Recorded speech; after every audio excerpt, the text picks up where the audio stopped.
Online classes में VIP school से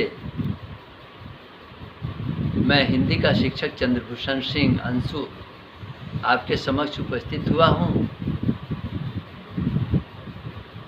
class 10 के सभी छात्र छात्राओं का इस मौके पर अभिनंदन करता हूँ, सुप्रभात कहता हूँ। अब सर्वप्रथम गद्य से प्रथम पाठ जो है नेताजी का चश्मा स्वयं प्रकाश जी द्वारा लिखित है, इस पर हम लोग विचार करेंगे। सर्वप्रथम पाठ पर विचार करें। लेखक देशभक्ति की नारेबाजी के विरुद्ध सामान्य मनुष्य के आचरण में देश प्रेम देखना चाहते हैं, जो लेख के प्रत्येक शब्द में रचा बसा है। यह पाठ का विचार है। अब पाठ का सारांश आप समझें। हालदार साहब किसी कंपनी में कार्य करते थे, पूर्णविराम।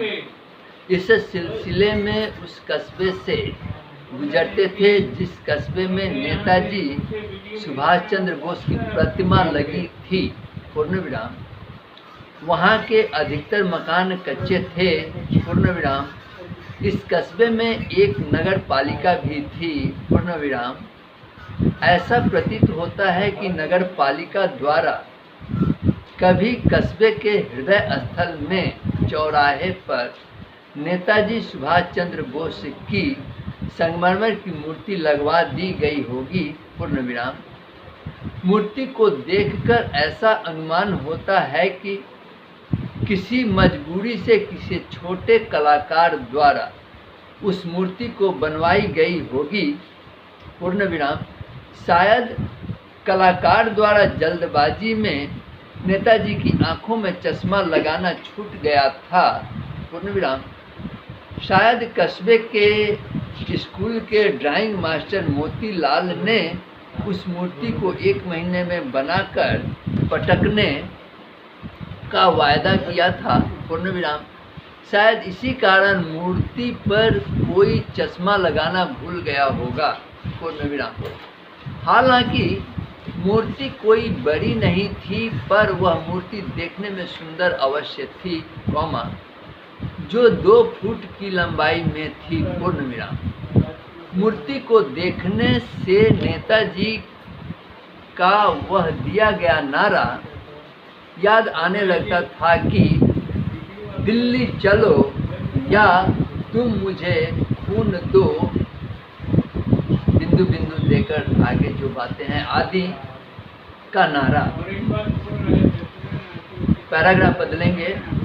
जब भी उस कस्बे से हालदार साहब मतलब कि हवलदार गुजरते थे तो मूर्ति की एक बात खटकती थी कि नेताजी की आंखों में चश्मा नहीं था, पूर्णविराम। मतलब कि उनकी आंखों पर संगमरमर का चश्मा नहीं था, पूर्णविराम। फिर नेताजी की आंखों पर किसी ने सचमुच का चश्मा का चौड़ा काला फ्रेम मूर्ति को पहना दिया था, पूर्णविराम।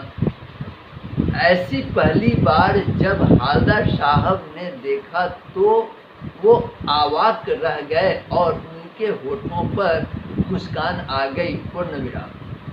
संगमरमर की मूर्ति, वास्तविक चश्मा, विस्मयादिबोधक चिन्ह। क्या आइडिया है विस्मयादिबोधक चिन्ह।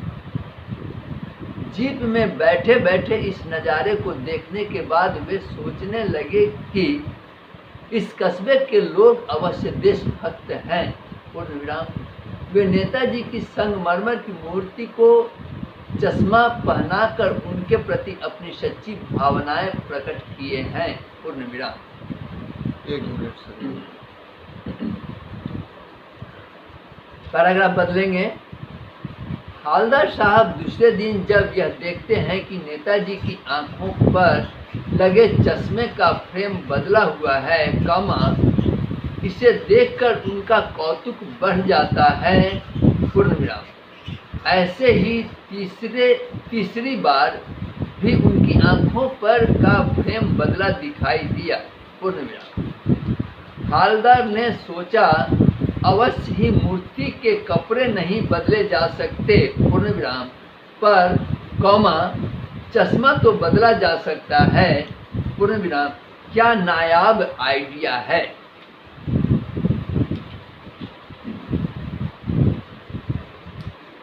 पैराग्राफ बदलेंगे। चश्मा बदलने के नायाब आइडिया से परिचित होने के लिए हालदार ने एक बार अपनी जीप रोकी, पूर्ण विराम। चौराहे पर लगने वाला पान वाले से पूछा कि ये नेताजी के चश्मे का फ्रेम कौन बदलता है, प्रश्नवाचक चिन्ह। पान वाला चुटकिला स्वभाव का था, पूर्ण विराम। उसने फ्रेम बदलने वाला उस कैप्टन के बारे में बताता है, पूर्ण विराम। किसी ग्राहक को मूर्ति पर लगा चश्मा पसंद आता है तो वह चश्मा ग्राहक को देखकर खुश करता है और फिर नेताजी को दूसरा चश्मा पहना देता है, पूर्ण विराम। इस तरह वह नेताजी की मूर्ति को बिना चश्मे का नहीं रहने देता, पूर्ण विराम। नेताजी को बिना चश्मे का रहना मानो उसे कोई चोट लगती हो, पूर्ण विराम। पैराग्राफ बदलेंगे। फिर हालदार ने उस पान वाले से पूछा कि मूर्ति पर लगने वाला मूल चश्मा कहाँ गया, प्रश्नवाचक चिन्ह। पान वाले ने चुटकी लेते हुए कहा कि उसे मास्टर बनाना भूल गया, पूर्ण विराम। यह सुनकर हालदार साहब दुखी हुए, पूर्ण विराम। उनका अनुमान सही निकला कि जिसने यह मूर्ति बनाई है, वह कस्बे का एक अध्यापक था, पूर्ण विराम। संभवतः उसने 1 महीने के कम समय में मूर्ति बनाने के क्रम में यह निश्चित नहीं कर पाया, या भूल गया होगा, या चश्मा टूट गया होगा, या पत्थर का चश्मा अलग से बनाकर लगाया होगा जो शायद निकल गया होगा, पूर्ण विराम। पैराग्राफ बदलेंगे।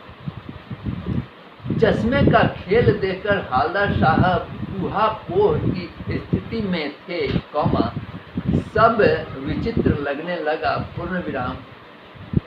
वैसे ही दूसरे तीसरे दिन अपनी जीप को पान वाले के पास रुकवा ली, पूर्ण विराम। हालदार साहब ने उस पान वाले से पूछा, डैश देंगे, क्या वह कैप्टन नेताजी का साथी था, प्रश्नवाचक चिन्ह, या उनके फौज का कोई पूर्व का सिपाही था,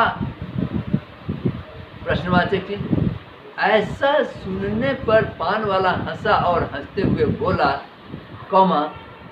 वो लंगड़ा क्या फौज में जाएगा, प्रश्नवाचक, एकदम पागल है, पूर्ण विराम।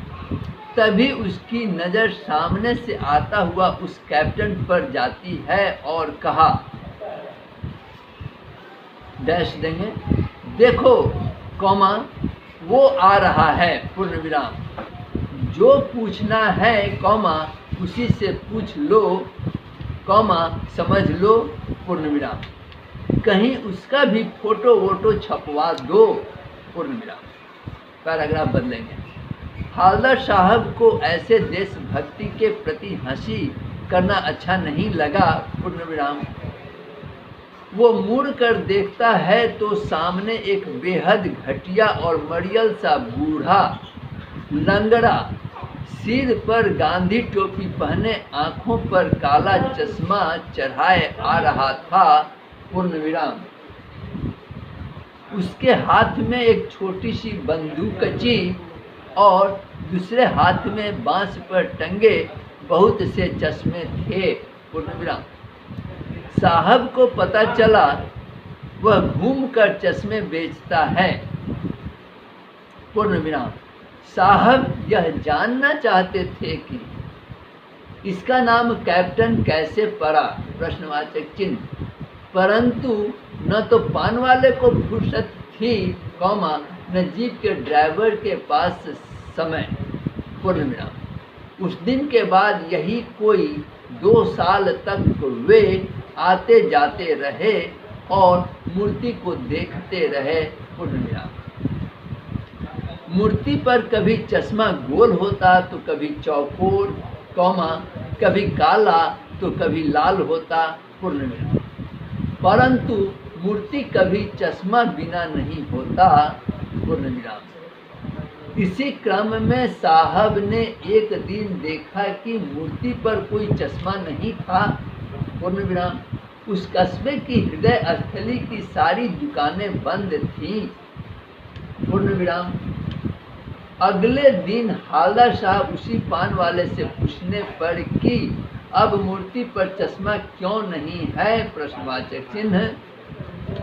पान वाले ने अपनी नम आंखों से उदास होकर बताया कि कैप्टन मर गया, पूर्ण विराम।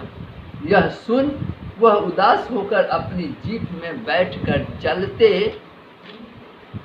बने और सोचने लगे कि उस देश का क्या होगा कि जहाँ के निवासी ऐसे देशभक्त व बलिदानियों पर हंसते हैं और स्वतः बिकने के लिए मौके की तलाश में रहते हैं, पूर्ण विराम। पैराग्राफ बदलेंगे। फिर 15 दिन बाद वे उधर से गुजरते हैं, पूर्ण विराम।